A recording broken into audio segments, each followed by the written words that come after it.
Salut les néo-trouveurs, ici Néo trouve tout. Aujourd'hui on vous emmène en balade dans les Stérel, à Théoul-sur-Mer dans les Alpes-Maritimes pour s'intéresser au mystère des Vierges Noires et de la déesse de la fécondité.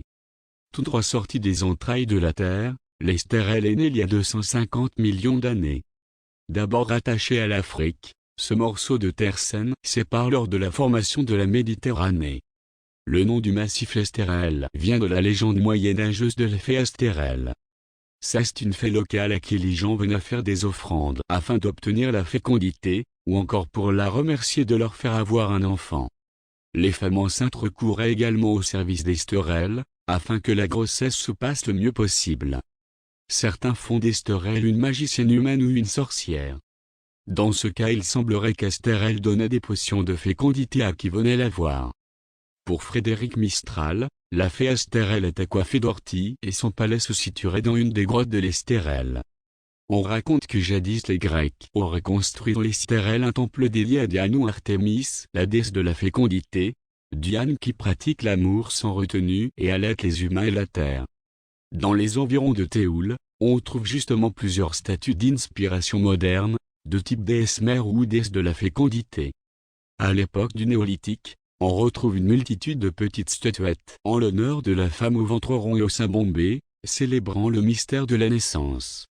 Auparavant prédominaient des représentations sans tête ni bras.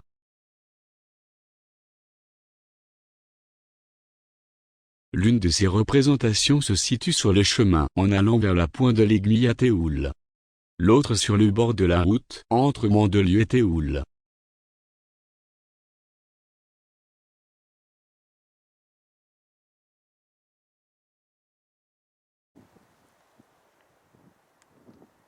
Et puis, en cherchant un peu sur les hauteurs de Théoul, on trouve en pleine nature une curieuse statue. Cette sculpture monumentale haute de 12 mètres, faite d'alliage métallique et de verre, est une Vierge noire, et plus précisément une réplique de la Vierge noire d'Alger. On attribue parfois l'origine des Vierges noires aux premiers chrétiens coptes en ancienne Égypte, mais si elles représentent parfois Marie, la mère du Christ, ces statues sont chargées de toute autre chose. Elles prennent un sens qui dépasse la symbolique chrétienne ordinaire.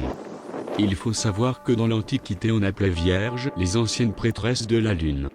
À cette époque, vierge décrivait une femme qui n'était pas mariée ou qui n'appartenait à aucun homme. Ishtar, Diana, Astarté, Isis, toutes des déesses qui furent appelées vierges. Toutes les grandes cultures parlent d'un héros, mythique ou historique né d'une mère vierge, Marduk, Gilgamès, Bouddha, Osiris, Dionysos, Gengis Khan, Jésus, tous étaient le fils de la grande déesse, de la déesse originelle, et leur pouvoir mondain lui était dû. Ainsi de nombreux sanctuaires chrétiens ont été établis sur des sites romains ou pré-romains en rapport avec le culte de l'antique déesse de la fécondité. Elles portent presque toujours une couronne considérée comme des reines des cieux. Elles sont associées à des représentations de la lune ou des étoiles. Il s'agit d'une pratique qui nous ramène à l'ère pré-chrétienne et qui perpétue les cultes païens des divinités féminines. Il y a aussi des Vierges noires protectrices des marins.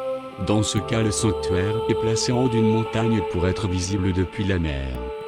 À Rome, pourtant, on refusait alors la distinction entre les Vierges noires et les Vierges blanches. La couleur noire était expliquée rationnellement par la fumée des cierges, par l'âge et l'oxydation ou par la noirceur des péchés des fidèles. En réalité, on omettait de préciser que ces statues avaient intentionnellement été taillées dans des matières noires et que cette couleur avait été délibérément choisie. Lorsque les chrétiens traduisirent la Bible hébraïque, ils ne pouvaient concevoir une Vierge Marie comme une femme dont la sexualité était libre et indépendante et, il va sans dire, déformèrent le sens du terme vierge afin qu'il sous-entende une sexualité pure, chaste, intouchée.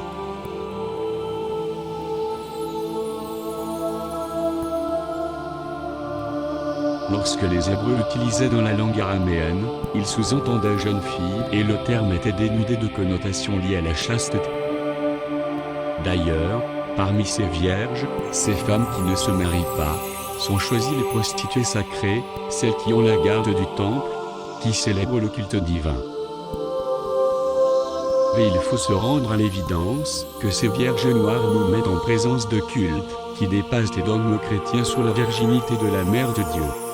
La plupart de ces Vierges Noires sont liées à des rites de fertilité, de fécondité et de sexualité. Le lieu où elles étaient placées était connu depuis l'Antiquité. On y célébrait l'éternelle proximité d'une source, d'un puits, d'arbres sacrés ou d'une pierre dressée. Ce sont des lieux bénis par la nature, où l'homme, averti par la science magique de ses initiés, va se rendre pour y recevoir des bienfaits tant physiques que spirituels.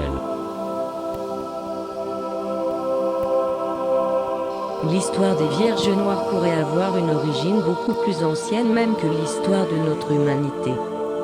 On raconte que la civilisation atlante s'est effondrée lors d'une guerre finale, où de terribles conflits éclatèrent concernant la gouvernance de la masse asservie des premiers hommes. Une partie des familles atlantes se serait réfugiée vers l'Amérique du Sud, dans les Caraïbes et en Amérique du Nord. Une autre partie de l'exode s'est faite par la Méditerranée via l'Afrique du Nord pour rejoindre l'Égypte. Le secret ésotérique développé par de nombreux chercheurs serait que les chemins de Saint-Jacques de Compostelle représentent en réalité un retour aux sources atlantes où, selon la mythologie sumérienne et égyptienne, cet âge d'or où l'humanité était conduite par le couple d'Irénisis et Osiris. Osiris, connu sous le nom d'Enki, chez les Sumériens, avait pris le parti de protéger les reines de son rival Seth, ou Enlil, chez les Sumériens, et de réhabiliter les créatures humaines dans leur potentiel divin. Mais il perdit le combat, qu'on rapporte à la destruction de l'Atlantide.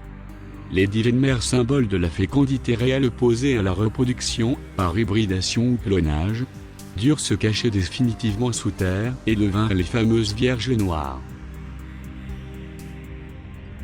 La plus grande concentration de statues des Vierges Noires se trouve en France. On les rencontre plus particulièrement dans le sud de la France, en Auvergne, en Provence et surtout dans les Pyrénées. Elles sont aussi très présentes du côté espagnol des Pyrénées. Certains chercheurs ont remarqué la présence des Vierges Noires à proximité ou sur le lieu même d'étape du chemin de Compostelle. À Théoul, depuis 2009, une coquille Saint-Jacques a été scellée sur un rocher, à proximité de la statue. C'est le signe que, désormais, c'est par ces lieux que passe le chemin de Compostelle. Celui que doivent emprunter les croyants venus de l'Est et d'Italie pour effectuer leur pèlerinage vers l'Espagne.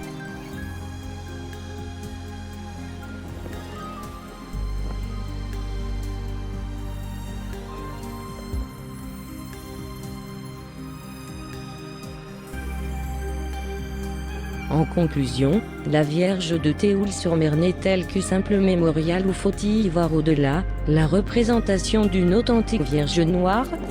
Et si c'est le cas, pourquoi ne tient-elle pas l'enfant dans ses bras comme les autres Vierges Noires? Le mystère demeure mais le rapprochement effectué avec diverses légendes locales nous permet de faire le parallèle avec d'anciens cultes de la déesse mère à proximité de ce lieu ou peut-être sur ce lieu même.